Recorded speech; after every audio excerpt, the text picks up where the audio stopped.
ल हाम्रो सालो भाइको चाहिँ दुबईको यात्रा सफल रहोस् हैन। अब मन त रहर त थियो नेपालको इन्टरनेसनल एयरपोर्टबाट चाहिँ बिदाई गर्ने, तर के गर्नु अब हामीले यहाँ सतुङ्गल चोकबाट चाहिँ बिदाई गर्दैछौँ।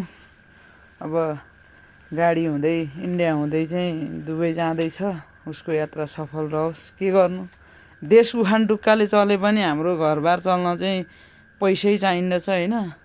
अब दुःख सुख जे भयो नि भाइको यात्रामा चाहिँ सधैँ सफलता मिलोस्। के गर्नु, देश त उखान टुक्काले चलाए अब घर चलाउन धेरै गाह्रो भयो।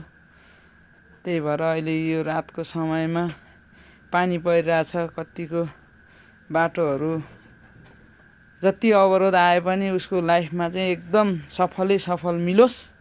अनि त्यो टाउके नेताहरूले चाहिँ अब सुन तस्करी अनि भिजिट भिसा यस्तै तस्करको अखडा बनाओस्।